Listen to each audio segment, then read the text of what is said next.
días, gracias por darse ese tiempo. Esperamos un minutito, ¿les parece bien? En lo que se conectan y pueden ir ingresando para poder darle continuidad. Ustedes nos van indicando, chicas, cómo vamos con números. ¿Bien? Como estamos en vivo es importante. Sí. Bienvenidos a todos. Como menciona Dul, estamos continuando la conversación que tuvimos de inicio, o sea que fue una conversación desde mi parecer muy rica, o sea, como dices, en especial esto es relevante porque estamos teniendo cambios muy rápidos, o sea, donde tienen implicaciones pues realmente profundas, ¿no? O sea, fiscales, legales, son cosas que al final, pues como están ocurriendo tan rápido, es difícil a veces tener todo en el radar, ¿no? Entonces, yo estoy justo, o sea, ya como en todo este ecosistema fiscal, o sea, también empezando pues a ver de manera mucho más práctica y más concreta, o sea, dónde están empezando a aplicar estos cambios con nuestros clientes, con las historias que nos platicas.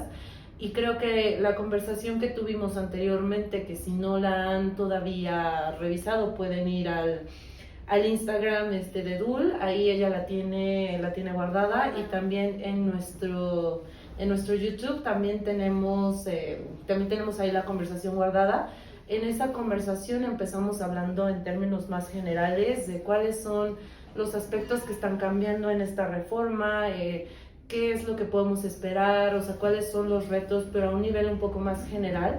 Y en esta conversación sí me gustaría que pudiéramos también empezar a hablar un poquito más ya en lo específico, o sea, ya casos un poquito más prácticos, porque justo por como lo estoy entendiendo, pues vamos desde reglas generales, allá las industrias van a tener pues sus propias reglas, parámetros muy específicos que bueno, vale la pena empezar a contarle a la gente y también empezar a guiar un poquito, o sea, porque como dices, todo está ocurriendo tan rápido que a veces uno puede decir, bueno, pero ¿por dónde empiezo? ¿Qué leo? ¿Me aprendo la ley? ¿A quién me acerco? Claro. En fin, ese creo que es el objetivo del día de hoy, y pues muchas gracias a todos. Igual si hay alguna pregunta pueden irla haciendo por ahí en el chat. Las chicas aquí también nos van a ayudar pues a revisarlo y monitorearlo por ahí conforme se vaya pudiendo. Y si no, pues si no tenemos alguna pregunta ya les escribiremos en lo puntual para resolverlo. Gracias por estar aquí. Muy bien, pues primero que nada agradecer la anfitrionía, siempre es un gusto estar aquí, estamos en R Fácil, que siempre nos reciben con los brazos abiertos y que aparte son una empresa con conciencia social y que es una parte muy importante e interesante. Tener conciencia social hace que podamos generar conciencia y transmitir, porque lo platicábamos, de nada sirve tener el conocimiento que darlo y no poderlo compartir. Y chicas de producción, muchas gracias, porque para que todo esto sea posible también hay un equipo detrás, y muchísimas gracias. Pues sí, Gaby, yo creo que me encantaría comenzar con un tema que pasó entre la primera plática que tuvimos, que está ahí guardada en mis reels y que la pueden conectar, y que también está en la página de YouTube y está completa de R Fácil. La verdad es que algo que pasó que fue muy relevante, Gaby, fue que por primera vez la Suprema Corte de la Nación emitió una sentencia con la palabra compliance, ¿no? Hoy se reconoce el término jurídico compliance dentro de este bagaje legal en México. ¿Por qué es importante? Porque la sentencia va en términos de que tener el cumplimiento, normas de cumplimiento de una empresa dentro, te puede eximir de responsabilidades, pero también puede hablar de una buena fe. Hoy en este nuevo contexto tan veloz que ha ido sucediendo, y que como decíamos cambió la ley, pero han estado cambiando otras más en el Inter, y viene el paquete fiscal para 2026 con muchas reformas y muchas modificaciones que hay que ir entendiendo.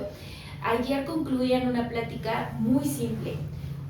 Hoy se va a apostar más por la prevención que por la defensa, ¿sabes? O sea, la verdad es que claro que existen mecanismos de defensa, los va a haber, están ahí, pero también el cumplimiento y la prevención van a ser una herramienta y una aliada impresionante para las empresas mexicanas. Como bien decías, ustedes que están en todo el tema fiscal se han ido dando cuenta con sus clientes, la necesidad que hoy surgió. Hoy es una necesidad impresionante el poder diseñar un compliance, que son procesos para cumplir, para poder ir de alguna manera previniendo y atendiendo. Entonces, pues bueno, que hoy se haya reconocido por la Suprema Corte, la verdad es que nos dice mucho, nos dice hacia dónde tenemos que ir como empresas, y que también es muy importante, todas las empresas que estemos girando en el entorno económico tenemos la necesidad de tener compliance, todos. Empresas, sí, también entiendo que personas físicas, ¿no? O sea, esto no solamente es personas morales, sino abarca también a personas físicas. Entonces esto se vuelve relevante en muchos niveles, y creo que justo algo que me parece muy interesante de esto es que está obligando, quizás de forma un poco intempestiva a lo mejor, pero está obligando a las empresas también a mirar un poco la operación de una forma más sistémica, ¿no? O sea, no solo como el compliance o el oficial de compliance se encarga de que eso esté cubierto, sino qué implicaciones tienen otros procesos de nuestra empresa para llevar a cabo una buena trazabilidad, llevar a cabo tener todos los expedientes listos, y como dices, tener la prevención en lugar de una defensa, que al final, si no trabajamos en equipo, o sea, si no trabajamos de forma coordinada, ordenada, si las áreas no están alineadas y también con conocimiento de lo que está ocurriendo, puede llevar a que pues no tengas una cosa ni la otra, ¿no? O sea, que el compliance pueda volverse un tema complicado, un tema de estar escarbando y de ver dónde estuvo el error, cómo lo corregimos, que al final pues con prácticas preventivas, que también es un poco lo que nosotros estamos tratando de fortalecer, como la contabilidad preventiva, el que puedas tener estas buenas prácticas en lugar de que sean los bomberazos de, oye, es que ya recibí un requerimiento, ya recibí, o sea, tengo que dar un aviso, que ahorita entraremos más en la materia de qué son los avisos y cómo se hacen, pero eso al final es que te puede traer muchos beneficios que a la larga y en un nivel más sistémico, que eso es importante de visualizar, también pueden implicar que las empresas van a tener un crecimiento orgánico, natural, si se suman a esto, ¿no? Entonces a mí me parece muy relevante todo este punto, y con nuestras empresas justo estamos viendo con nuestros clientes que ya hay como ciertos destellos de, no sé, el portal de proveedores actualmente lo utiliza compras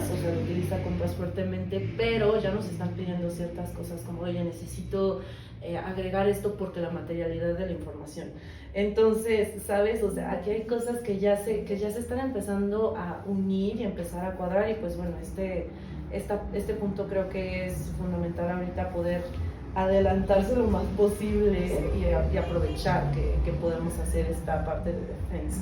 Es correcto, Gaby, la verdad es que el panorama ha cambiado para muchas actividades, para muchas personas, tanto físicas como morales, que están desarrollando diferentes operaciones, y la verdad es que este cambio pues amplió el panorama, ¿no? O sea, por ejemplo, antes no teníamos el tema de activos virtuales. Antes no eran una actividad vulnerable. Hoy los activos virtuales son una operación vulnerable.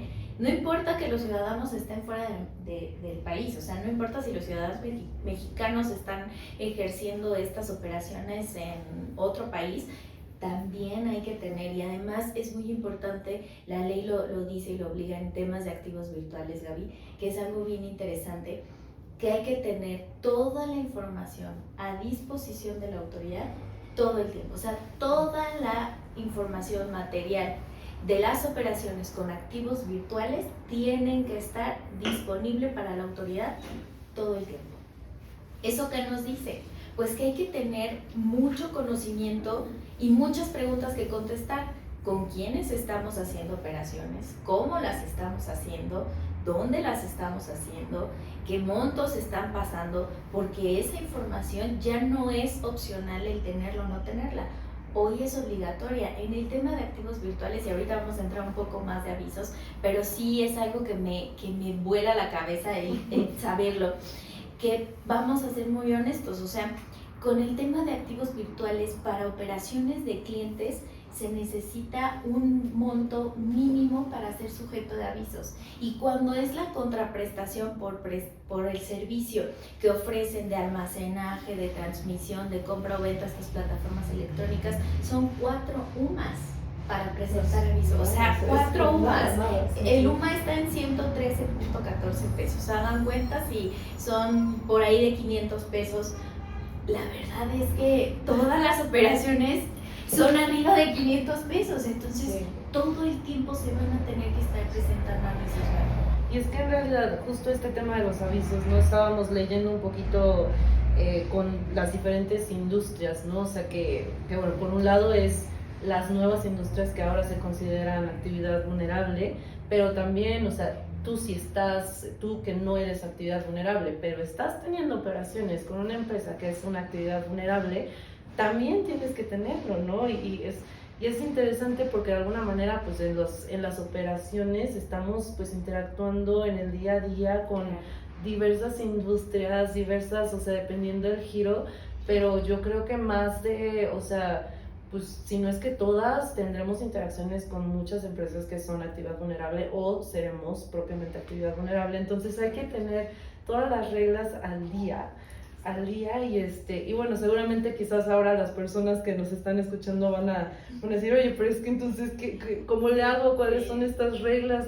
O sea, puede sonar, me imagino que inicia un poco intimidante, ¿no? O sea, como todo lo que se tiene que hacer. Entonces, pues bueno, ahorita la intención es que podamos hablar un poquito más de estas especificaciones, o sea, de cómo empezar a navegar un poco la ley antilavado en las diferentes industrias. Es un mundo, o sea, queremos empezar justo diciendo, es un mundo y por cada industria habrá parámetros específicos que hay que considerar, y además pues ahí también el papel del oficial de cumplimiento y los mismos colaboradores, la misma gente, el mismo equipo, pues va a seguir siendo fundamental, ¿sabes? Para poder llevar a buen término todo el tema del compliance, que ya es una obligación. Pero bueno, podemos quizás irnos de un poquito como lo general, que lo primero que tenemos, o sea, que nos están viendo hay que poder contarles, ayúdanos a contarles qué hacer, cómo empezamos, qué tengo que empezar a ver yo como empresa para sentir que empiezo a navegar la ley antilavado en México, las reformas. Yo lo dividiría en 3 grandes grupos. El primero es que hay que conocer a nuestros clientes y usuarios. Vital. O sea, necesitamos conocer a nuestros clientes usuarios. La verdad es que gran parte o donde existen brechas enormes es porque desconocemos quiénes están. Hay un término que es muy técnico en la ley, que es el beneficiario controlador, que es este último beneficiario y que yo explicaba, es como una cebollita. A veces los podemos encontrar como una cebolla y están por capas. Una persona moral puede estar compuesta por otras 3 personas morales, y esas 3 personas morales a su vez pueden tener 5 socios dentro cada uno. Entonces debemos identificar a nuestros clientes. ¿Cómo conocemos a nuestros clientes? Pues sabiendo a qué se dedican, su información, su estado civil. Nos reíamos un poco de esa parte de su estado civil es importante, su nacionalidad, su domicilio fiscal, su domicilio personal, correo electrónico, teléfono. Y no basta, Gaby, con ese decir, pues yo confío en que me digas que realizas cierta actividad. No, hay que protegernos, hay que blindarnos, hay que pedir un poco más, escarbar un poco más para conocer a nuestros clientes. Ese sería un primer tema que para mí todas las empresas y personas físicas que están haciendo actividades empresariales tienen que tener sí o sí. O sea, el número 1, conozcan a sus clientes. Que aquí, ojo, ¿no? Porque uno, creo que en lo general estamos acostumbrados a pedir cierta información de nuestros proveedores, ¿no? O sea, como, pues te voy a dar de alta como proveedor, o sea, también te doy de alta como cliente, pero en realidad, o sea, se queda al menos en un nivel un poco más general, ¿no? O sea, aquí entiendo que realmente el expediente que ahora tendremos que tener y estar actualizando, corrígeme, Dulce, me dijiste que cada 2 meses sería lo ideal, o sea, que se esté actualizando este expediente, va a ser mucho más extenso y tendremos que empezar a cambiar esos procesos para entonces no solamente a nuestros proveedores, ¿no? O sea, esto también ya es a nuestros clientes y las implicaciones que puede tener, ¿no? O sea, porque si yo le digo a un cliente, oye, es que necesito que me pases todas tus actas y que me digas y el estado civil de los socios, o sea, a lo mejor de inicio la gente o mis clientes van a decir, oye, ¿por qué necesitas tanta información? Toda información. Claro, pero mira, y la ley es muy contundente, de hecho lo dice muy claro, Gaby, la ley antilavado. No tienes permitido crear relaciones o vínculos de negocios con alguien que te niegue la información que le esté solicitando. Entonces ese ya no va a ser un impedimento. La verdad es que ahora sí suena intimidante, por eso yo creo que son estas charlas y estos conversatorios para ir generando esa conciencia. Puede ser intimidante en este primer momento, pero también es muy enriquecedor cuando tienes los expedientes completos, porque como decías, tú vas marcando el camino en el que quieres ir y en el que te vas a ir trazando, y no van a ser estos bomberazos los que te van a ir marcando la agenda propia de tu empresa o de tu actividad. Entonces, conocer a tu cliente, hay temas muy puntuales, y yo creo que si alguien tuviera algún tipo allá muy puntual de, oye, ¿qué documentos? Pues bueno, pueden agendar una llamada y aquí les van a resolver de qué documentos en específico, Gaby, hay que ir contemplando. Pero la verdad es que no son menos de 25 requerimientos los que hoy se están solicitando como parte del expediente de tus clientes y de tus usuarios con quienes estás estableciendo relaciones comerciales y de negocios, ¿no? Entonces, ya ahí se abre el panorama para que entonces hoy es una obligación contundente. 1, 2, hay que almacenarla, ¿no? Porque aparte no basta ya, sí pedí el expediente, pero ¿qué crees? Lo perdí, ¿no? O no lo actualicé. Porque también pasa, la verdad es que todos tenemos un esquema de tributación dependiendo de nuestras actividades diferentes, pero hay que tenerlo todo el tiempo actualizado, porque ya vamos a entrar en el tema de acumulaciones, porque a lo mejor hoy no era sujeto de aviso, pero a lo mejor en 3 meses por la acumulación eres sujeto de aviso, te agarra en curva, tienes que presentar aviso y resulta que no tienes la información necesaria para poderlo hacer. Entonces es importante tener el expediente completo, debidamente guardado. Yo les digo algo, en papel va a ser un tema imposible, que 10 años lo tienes que mantener y actualizar. O sea, guardo un ticket y 2 segundos después ya no existe ese ticket. Es que también la información en fin, o sea, hay que cuidar esas partes. Hay que cuidar porque ahora es obligación, ¿no? Entonces ese es el primer gran ramo. Otra área que yo veo, Gaby, es la identificación de las actividades vulnerables. Y que estas propias actividades son sujetas con montos, con actividades propias descritas, cuáles son las que hay que tener como pues puntual seguimiento, ¿no, Gaby? O en las que hay que decir, ¿sabes qué? Ahí ya, por ahí, por ejemplo, en el tema de comercio exterior, todo el tema de quienes están en temas aduanales, los agentes aduanales o quienes están importando por sí, porque a lo mejor no están usando agentes aduanales, están adquiriendo la obligación en primera persona. Y entonces hay que identificar, por ejemplo, si estás importando material a prueba balística, que es para blindaje en términos más coloquiales, si tú estás importando, todo lo que estés importando, todo lo que entre es sujeto a aviso. Entonces hay que identificar, ¿no? Hay que identificar y posterior hay que ver cuáles van a ser sujetos de aviso. Entonces esos son 3 grandes rubros.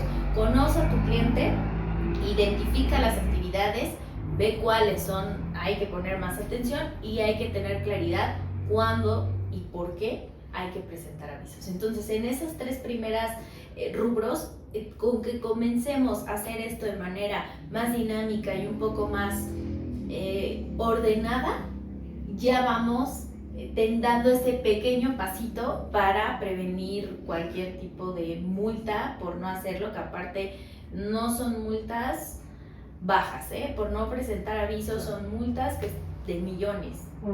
Entonces no creo que a ninguno nos encanten las multas. Menos de millones. Menos de millones, ¿no? Que va aquí, la vez pasada platicamos qué eran las actividades vulnerables, quizás sí lo mencionamos nuevamente súper breve, Dul, y un poco cuáles son las que se están considerando nuevas. No vamos a poder meternos a desmenuzar todas porque es un mundo, pero podríamos mencionar quizás también cuáles son las que actualmente consideras que van a tener mayor vigilancia o mayor relevancia, que la autoridad podría estar más pendiente de esto, y quizás ahí podríamos desmenuzar un poquito el asunto. Y bueno, ya si alguien más tiene alguna actividad vulnerable que esté en la lista, pero no hemos mencionado ahora, pues también con todo gusto podemos atenderles después con mayor puntualidad. Mira, yo identifico 26, Gaby, y todas estas vienen en el artículo 17 de la ley antilavado, para que tomen nota. Artículo 17 de la ley antilavado nos va a enlistar todas las actividades vulnerables, ¿vale? Pero bueno, yo identifico 26 y puedo identificar rubros muy precisos. Por ejemplo, las nuevas, todo el tema que les decía de activos virtuales, todo lo que tenga que ver de almacenamiento, transmisión, compraventa, quienes estén ofertando estos servicios para poderlo hacer en plataformas electrónicas, o bien quienes estén haciendo uso de estos servicios, no importa que sean en el extranjero, y si somos ciudadanos mexicanos nos va a aplicar la norma, ¿vale? El tema de desarrollos inmobiliarios, intermediarios en compraventas o constitución de derechos reales, viene muy interesante el tema de inmobiliarias. Quienes estén participando en esta intermediación hoy serán o son actividades vulnerables, son sujetos obligados, hay que identificar. El desarrollo de, por ejemplo, de fraccionamientos, para que sean términos más coloquiales, el desarrollo de fraccionamientos, que su objetivo sea la venta o renta. El arrendamiento de cuantías, que ahorita les puedo ir diciendo algunos ejemplos de cómo van los montos. También van a estar bastante observados todas las fintech, que no son entidades financieras aún reconocidas como banca, como tal, pero que están haciendo movimientos financieros. Ojo, todas las fintech van a ser hoy muy observadas. Notarías van a ser muy observadas. La verdad es que el tema de quienes están actuando con fe pública es de los más extensos dentro de las actividades vulnerables, sobre todo porque es mucho el tema de modificación patrimonial de empresas, de compraventa, de constitución de fideicomisos. Entonces las notarías van a estar en el ojo muy puntual por el tema de todos los movimientos. Prestadores de servicios, compañeros que estemos prestando servicios profesionales, hay que identificar nuestra actividad cuando estemos preparando modificación patrimonial para empresas, actos de administración para nuestros clientes que tengan una administración de una empresa, estemos preparando esta compraventa de bienes inmuebles o la creación de derechos reales sobre estos inmuebles. Hay que identificarnos. ¿Cuándo hay que avisarlos?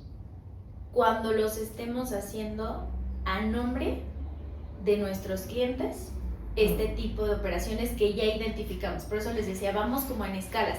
Primero las identificamos y después vamos a saber cuáles son las que vamos a avisar. Identificamos esta en la prestación de servicios y avisamos cuando este tipo de actividades las estemos haciendo a nombre de nuestros clientes y sean operaciones financieras. Entonces, estas son las que son nuevas, las que los montos fueron modificados porque bajaron los umbrales. Antes los umbrales eran un poco más amplios, hoy los umbrales son más bajos, pero serán sin duda alguna donde estén los ojos puestos y donde hay que tener mayor trazabilidad. ¿Por qué? Porque decimos, es que suena muy sencillo el tema. Ayer yo les ponía un ejemplo a un cliente y lo platico. Yo les decía, Gaby va a comprar una casa, Dulce se la va a vender y pues lo vamos a protocolizar con un notario, ¿vale? Perfecto. Pues resulta que el notario es súper cumplido y el notario tiene todo su protocolo de trazabilidad de la operación, tiene todo, te pide toda la información, te pide tu constancia, te pide todo tu actividad económica, lo que estás haciendo, medio pruebas de cómo estás haciendo, complementos de pago, como dices, todo. Pero resulta que yo, Dulce Vendedora, no te pedí nada, Gaby. No te pedí nada. La verdad es que yo confié ciegamente y tú me dices, bueno, la verdad es que esa casa cuesta 10 millones, ¿no? Y yo te digo, vale, sí, te la vendo, no te pido ningún tipo de información, pero aparte yo soy una desarrolladora, ¿no? Entonces, no te pido información, Gaby, confío en ti, te pido lo básico, documentos muy simples, no ahondo más, pero resulta que mi notario, ¿qué cree? Que al protocolizar da el aviso, ¿no? Uh-huh. Y entonces ya estamos ahí, 2 personas más dentro de la ecuación. A mí me puede llegar un requerimiento y resulta que yo no tengo nada de información de esa operación y no presente aviso. Ahí ya empiezan a venir sanciones muy complicadas que hay que ir cuidando. Por eso les digo, no solo es presentar o no presentar el aviso, sino todo lo que hay que tener cuidado atrás para poder soportar ese aviso. Claro. No solo es como decir, el expediente que necesitas tener de las operaciones que ya requieren un aviso, ¿no? O sea, ya no solo es el expediente de los clientes que se tiene que estar y se tiene que estar actualizando porque pueden pasar cosas, o sea, las situaciones cambian, pero cuando ya hay una operación a la que se le tiene que dar un aviso, se requiere que tengan todos los involucrados, o al menos los que no quieran tener un requerimiento y no tengan la información, la documentación correcta al respecto. Sí, porque ahí viene en otro sentido. Resulta que Gaby dice, vale, yo te la compro, pero Gaby no me conoce. A mí, ¿no? A mí, desarrolladora, Gaby no tiene idea de quién soy, tampoco me pide documentos, tampoco me pide información, tampoco integra un expediente de la operación, pero ¿qué creen? Que la desarrolladora inmobiliaria ya es una actividad vulnerable por los topes. No solo identificar sí, estábamos viendo y con inmobiliaria prácticamente cualquier, o sea, por los topes que se consideran, cualquier venta de una casa tendría que ser, o sea, un aviso. Sí, porque los topes están en 910,000 pesos. O sea, cualquier casa. Cualquier casa. Entonces, la verdad es que todo el tiempo hay que tener cuidado a la operación. En todos los involucrados, esto es por eso les decía que son leyes vinculantes, tienen repercusiones unos con los otros. Y Dula, este expediente, pues ya son los avisos, ¿no? O sea, como si yo estoy haciendo una operación con una actividad vulnerable o soy una empresa con actividad vulnerable, ¿cómo sé cómo integrar este expediente? ¿Dónde tendría que presentar los avisos? O sea, ¿qué pasa? ¿Cómo me doy cuenta cuando ya tengo que hacer esto? Bien, pues miren, para saber cómo hay que integrar este expediente es muy sencillo. Hay que tener todo lo que tenga que ver para elaborar lo que llamamos como una trazabilidad, es muy sencillo. Todo lo que tenga que ver con nuestro cliente, que ya les vamos a pasar. Quien tenga una duda y lo quiera preguntar, les vamos a pasar por DM esa información de dónde lo van a poder cotejar. Pero hay una resolución que te dice exactamente los documentos que hay que presentar. Y, o sea, son claros lo que hay que tener al momento. ¿Por qué? Porque esa información es la que se va a concentrar en el aviso. Sí. ¿Dónde presentamos el aviso? ¿Dónde? Ya hablamos mucho de los avisos y van a decir, oye, Dulce, pero ¿dónde está el aviso? Muy fácil, en el portal antilavado. Ahí están los avisos, ahí son diferentes, están clasificados, o sea, no crean que todos los avisos son iguales, es dependiendo de la operación que realices, es el aviso.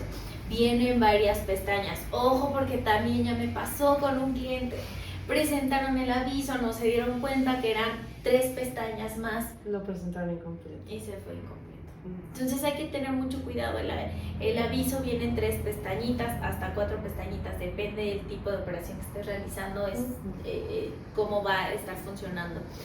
Y ¿cómo vamos a generar esto? Pues hay que ver los montos de nuestra operación, el documento que soporte nuestra operación, El pago, ¿cómo vamos a hacer el pago? Importantísimo identificarlo.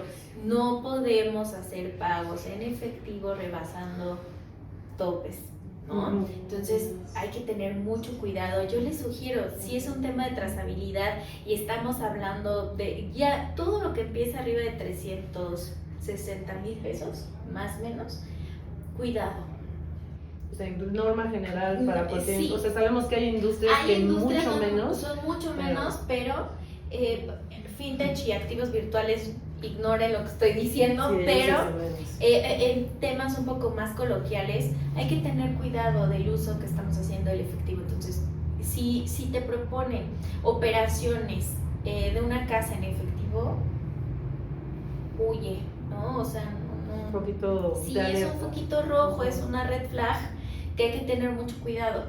Entonces, así, Gaby, vamos a ir sabiendo los montos, los documentos que soporta nuestro expediente de nuestro cliente, que como les decía, entre algunos, a ver, vamos a tener nombre y alias, ¿no? Nombre y alias, por si tenemos un alias. Domicilio fiscal, domicilio personal, correo electrónico, teléfono, estado civil, tu situación fiscal, ¿no? Tu RFC, tu CURP, tu actividad, tu estado civil. Si es extranjero, hay que homologar CURP y hay que homologar RFC, ¿vale? O sea, aquí todos estamos sujetos a la legislación en específico. Entonces, cuando podamos ir teniendo todos estos, todo el expediente completo, pudiéramos decir que es una operación segura, porque aparte tampoco pudieras tener toda la claridad al mismo tiempo. Claro. Pero al menos cumples con tu parte de la norma, y si detectaran alguna operación riesgosa, que tenemos 24 horas para avisar de esa operación riesgosa. A ver, esto hay que tenerlo en la mente, 24 horas para avisar de una persona, para avisar, de una persona o de una operación riesgosa. Okay. O sea, es decir, si ponemos un ejemplo práctico, ¿no? O sea, si yo de pronto, no sé, el mismo ejemplo de la casa, si yo de pronto te pido información pero no me la das, o de pronto, ya sabes, me dices, bueno, te pago en efectivo, yo ahí tendría que decir, esta podría ser operación riesgosa, la voy a dar un aviso. No, va más allá. Mira, esos serían tus indicadores para decirte no cierres la operación. Correcto. ¿Ok? Eso es la parte que atiende el cumplimiento, porque esa sería una alerta que nos generaría. Esa sería una alerta que no estamos satisfaciendo una necesidad o un requisito. Y si no satisfacemos un requisito, no es viable.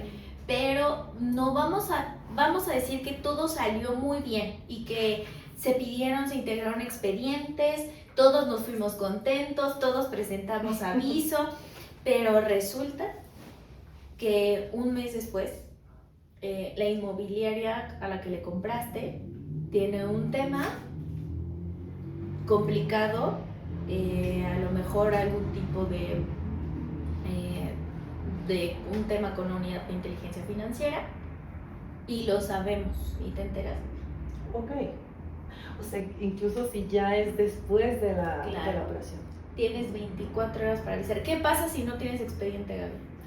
No te da tiempo de integrarlo en 24 horas. Y no te lo van a dar en 24 horas, o sea, esa es la realidad. Y tienes 24 horas para avisarle a la autoridad que estuviste involucrado probablemente en una operación con riesgo. Qué fuerte. Qué fuerte. Ahí viene la verdad. Sí, porque yo digo, a ver, bueno, tenemos chance, los 17 de cada mes presentamos aviso. No está tan mal. Pero ¿qué pasa cuando son 24 horas? Ay, ya está grave. Correcto, porque justo hay momentos diferentes o tiempos diferentes en los que se puede presentar estos avisos, ¿no? O sea, sí están los de 24, que si no llegaras a tener tu expediente integrado y toda la trazabilidad te pondría contra la pared, porque no solo depende de ti. Todavía si dependiera de la empresa, bueno, dices, bueno, ahorita me organizo, saco todo, consigo, pero como dependes de un tercero para que te dé la información, eso se va a volver complicado. pero hay otros tipos de avisos también, otros tiempos para dar avisos. Mira, tu aviso funciona muy básico. La verdad que ahí les decía, tenemos hasta 30 días para poderlo ir teniendo. ¿Qué pasa? Vamos a hacer, Gaby hizo una operación en los primeros días de octubre con un monto, vamos a ponerte un ejemplo práctico para que lo podamos tener claro. ¿Te parece? Me parece muy bien. Vamos a decir que eres una notaria. Hoy eres una notaria, Gaby, ¿te parece? Y estuviste participando en la transmisión en una compraventa, ¿vale? Estuviste participando en esta compraventa y el inmueble tiene un valor de 2.5 millones de pesos. Y estuviste el 4 de octubre, ¿te parece? 5 de octubre estuviste involucrada. Para ver si vamos entendiendo. A ver, muy bien. Según lo que ya te platiqué de los topes, ¿sería sujeto de aviso? Sí, sería sujeto. Sí, sería sujeto. Ya identificamos que es que tú eres una actividad vulnerable, identificado. Luego, identificado que es sujeto de aviso por tope, ya lo identificamos. Ahora, ¿cuándo vamos a presentar este aviso? Lo vas a presentar máximo el 17 de noviembre, siguiente a este octubre. ¿Vale? Ok. ¿Qué pasa? Ahora, vamos a poner ejemplo. Que Dulce es quien está haciendo todas las gestiones de transmisión o compraventa de bienes inmuebles con Gaby, que es notaria, pero yo estoy haciendo una primera por 350,000 pesos, una segunda, esta primera en octubre, luego hago otra en diciembre por 350,000 pesos, vamos en 700. Y luego hago una última a finales de diciembre por 300,000 pesos. Vamos a ver, pregunta. ¿Estas primeras de 350,000 son sujetas de aviso? No, o sea, estas todavía no, ¿o sí? El tope no lo tenemos. Hay que identificarla porque estamos haciendo compraventa de inmuebles. Por eso es la importancia de identificar. Porque si tú logras identificar, puedes registrar la trazabilidad para lo que viene, que es la acumulación. Si tú no tienes trazabilidad, no puedes entender que Dulce ya hizo 3 operaciones y que ahora está rebasando el tope y que ahora ya está en 1 millón y algo. Y que ya se pasó, y que entonces, porque son los 6 meses de acumulación, ya tengo que presentar un aviso. Por eso es lo que les digo, la importancia de lo que viene detrás, más que el aviso. Y a ver, estos 6 meses no son 6 meses de agosto a diciembre, se mueve 6 meses, ¿no? O sea, es como...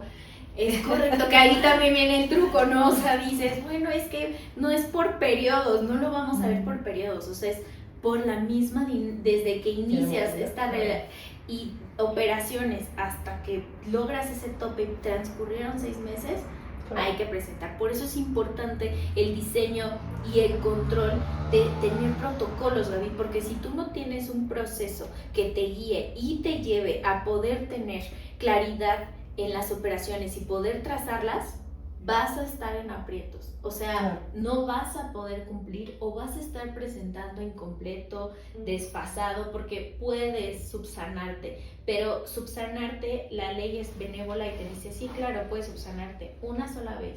O sea, no es como que le vas a decir todo el tiempo a la autoridad, quiero subsanarme todo el tiempo, ¿vale? Claro. Sí, y bueno, aquí creo que justo un poquito lo que hemos estado platicando también, Dul, de la automatización. O sea, que vemos que hay tantas variables y tantas cosas que tenemos que tener presentes, ¿sabes? O sea, imagínate llevar la trazabilidad y el control de cada una de tus operaciones con todos tus clientes, todos tus proveedores, para saber en qué momento ya se acumuló. O sea, si estás haciendo una operación aquí y allá, o sea, ok, puedes irte al día.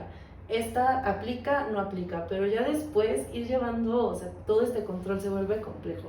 Entonces estamos ahorita nosotros hablando del papel que tiene la automatización para poder apoyar a esto, ¿no? Porque llevar todo ese seguimiento, ese monitoreo constante, de no apoyarse de no apoyarse en la tecnología, o sea, va a hacer ejercicios y tú misma nos lo has platicado, ¿no? Como tus clientes constantemente es como, Dulce, lo tengo que avisar o no lo tengo que avisar, y que se vuelve entonces pues una pregunta diaria, casi que a todo momento.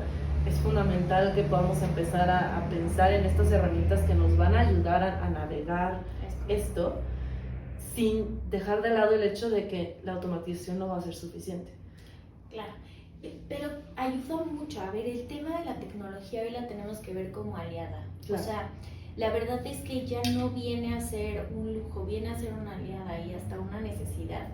Como bien decías, darle seguimiento de manera personal y en papel a las operaciones diarias, identificar acumulaciones, poder identificar algún posible riesgo sin tener automatizado, se vuelve un reto que les digo, no sé si pudiera resolverse de manera solamente con capital humano, No quiero decir que no, porque seguramente alguien lo pudiera hacer, pero es que, o sea, vas a necesitar sí o sí de algún tipo de apoyo tecnológico, porque mantener los expedientes, deja tú ya el monitoreo, todo lo que se tiene que mantener, la tecnología va a tener que estar involucrada para poder llevar esto a cabo. Además, hoy la ley nos lo pide. O sea, hoy la ley en el artículo 18 lo pide. O sea, está dentro de estas obligaciones que quienes están identificados como actividades vulnerables tienen que estar, tienen que contar.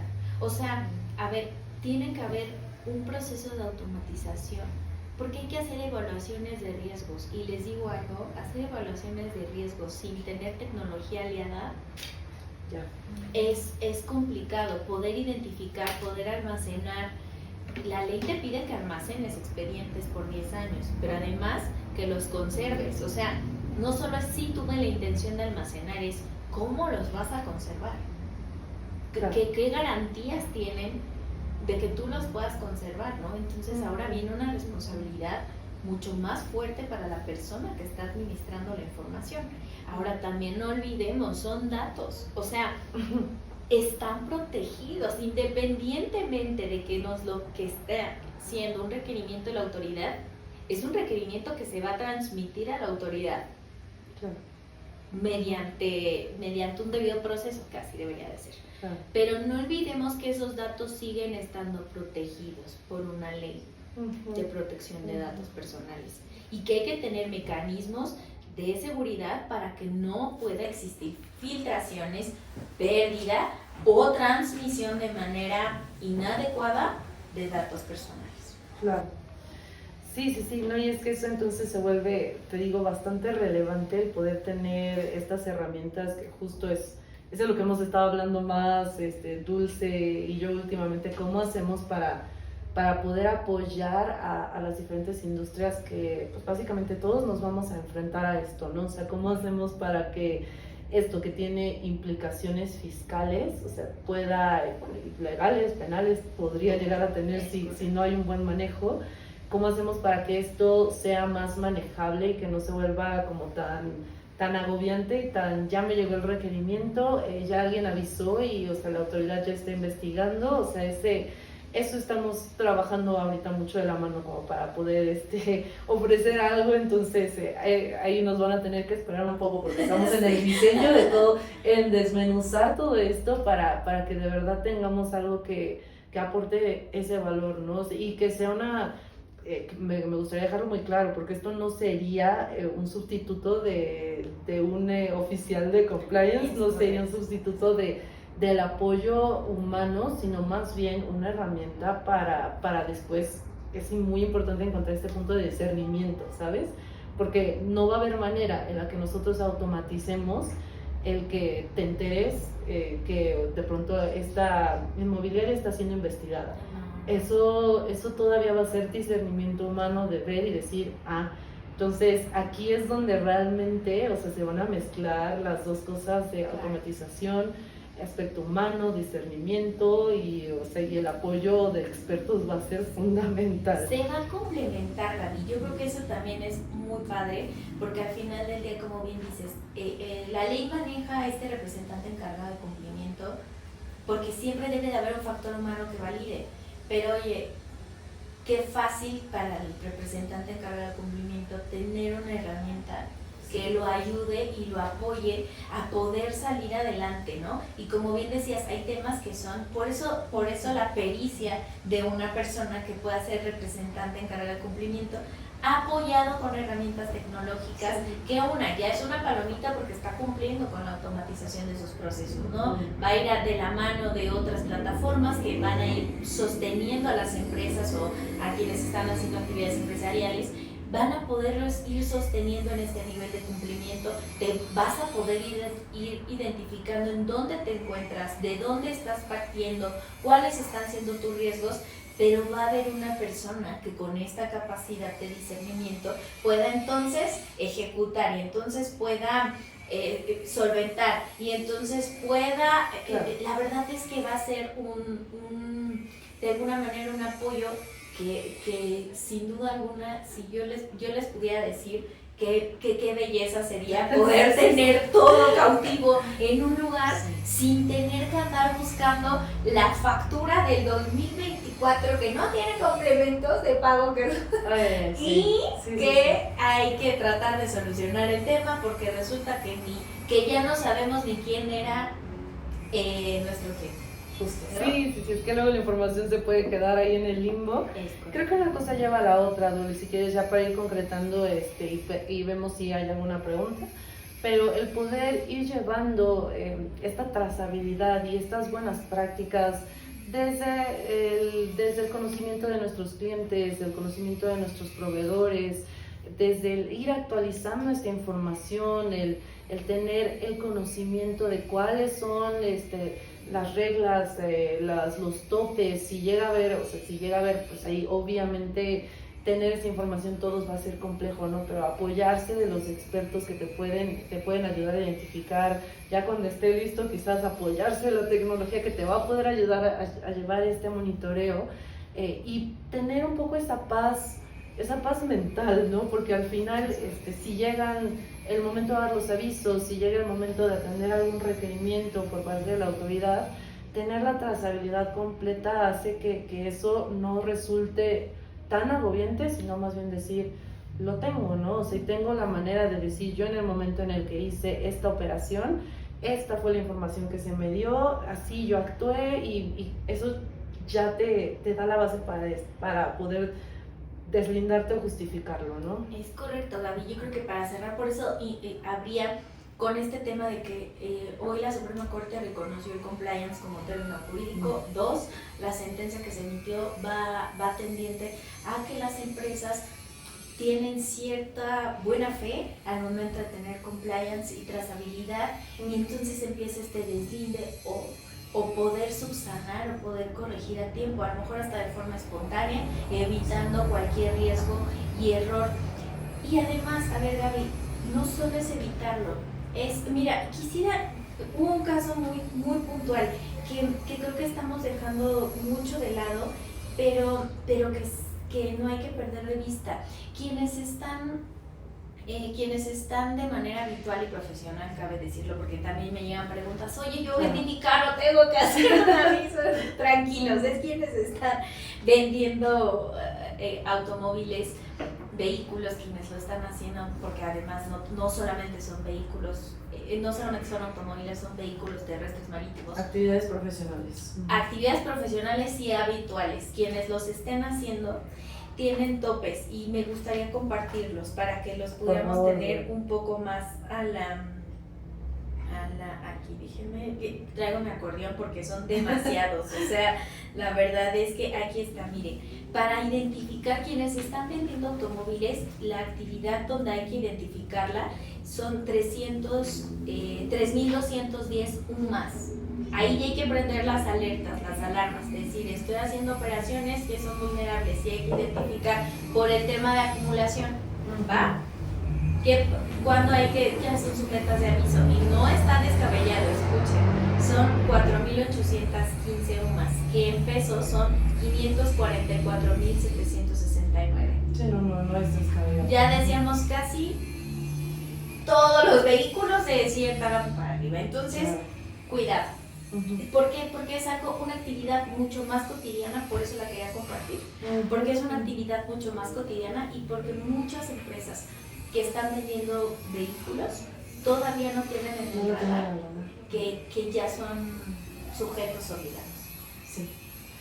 Ay, pues mira, esta información a mí siempre me parece fascinante, o sea, un poco porque veo las implicaciones sistémicas que tiene, o sea, cómo una cosa está afectando a la otra, y entonces lo mismo que decía en la sesión anterior, cómo si se lleva bien, de forma ordenada, puede generar incluso muchos beneficios, crecimiento ordenado, orgánico, y si se lleva mal podría generar muchos retos, multas. Entonces me parece fascinante cómo puede ser muy bueno, muy malo, y cómo afecta una cosa a la otra. Pero te agradezco que nos dieras este tiempo y esta información que es muy, muy, muy valiosa. Seguiremos las conversaciones. No sé si, chicas, por ahí alguien llegó a tener alguna pregunta. Si no, pues bueno, o sea, yo creo que surgirán un poquito ya en la práctica. Te quedas con la información y dices, uy, o sea, esto es un montón, y en la práctica ya van surgiendo puntos, cosas puntuales. Si quisieran ustedes poder tener la oportunidad de hablar con Dulce, que, o sea, si hay alguna duda se los recomiendo ampliamente. Dinos dónde te pueden encontrar, igual a través de nosotros, si quisieran, pueden contactarnos y nosotros podemos ponerlos en contacto con Dulce, pero para que tengan el contacto directo. Sí, claro, bueno, muchas gracias, Gaby y chicas de producción, primero por tenernos aquí. Gracias también por generar esa conciencia, por transmitir la información y porque es información de valor para todos quienes hoy son sus clientes y también quienes nos siguen y nos ven en redes. Si quieren contactarme a través de RFACIT, yo fascinada, la verdad es que este trabajo en equipo ha sido también, encontramos una vertiente y encontramos una aflicción para muchos y muchos emprendedores, y que siempre vamos a estar del lado de poder sumar y ayudar y cuidarles y acompañarles. Estoy en mis redes sociales, como en TikTok, estoy como Dulce, tu abogada favorita. En Instagram estoy como tu abogada Dulce. Sí. Siempre me confundo entre TikTok e Instagram. En TikTok me pueden seguir porque estoy compartiendo cápsulas también chiquititas que nos pudieran ir ayudando un poco a identificar y adentrarnos más en el tema de compliance y cumplimiento. Y en TikTok, en Instagram estoy enfocada un poco más al tema de todo lo que tiene que ver con la ley antilavado, pero va a ser un gusto. Y si tienen preguntas, yo creo que un minuto que pudiera preguntar es el momento, es ahora, o sea, sí. Pregunten, no se queden con dudas. Todas las preguntas son súper válidas, de verdad. Hablen ahora o callen para siempre, pero no, aprovechen. Creo que cualquier duda es súper respetable. O no sé si quieran que ya cerramos o compartimos otro tope, a lo mejor de alguien que nos pudiera ver otro tope para que si llega alguna pregunta, si no cerramos. Igual esta información, pues si quisieran conocer los topes, este documento podría ser un descargable, ¿no? Es correcto, para que nos escriban y se los podríamos entregar. Sí. Exacto. A ver, vamos a poner el ejemplo de topes de obras de arte, que hay quienes estén haciendo subastas o comercialización de obras de arte de manera habitual y profesional también. Para identificarlas son 2.410 sumas, que son 272.667 pesos, y para sujeta de aviso son 4.815 UMAS, que son 544.769. Aquí hay truco, chicos, el catálogo del SAT no contempla, por ejemplo, fósiles, hay varias empresas que están haciendo lo propio, son obras de arte. Ok.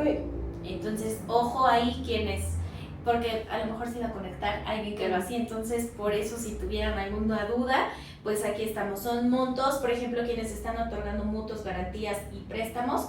La propia actividad es sujeta a identificarse y el aviso está súper bajo, 181.589. Ya, para el tipo de producto de ASM. Sí, o sea, porque sí. un mutuo o una garantía, normalmente las garantías suelen ser altas. Ya, correcto. Chicas, cerramos entonces. Perfecto. Pues muchas gracias a todos y gracias por conectarse.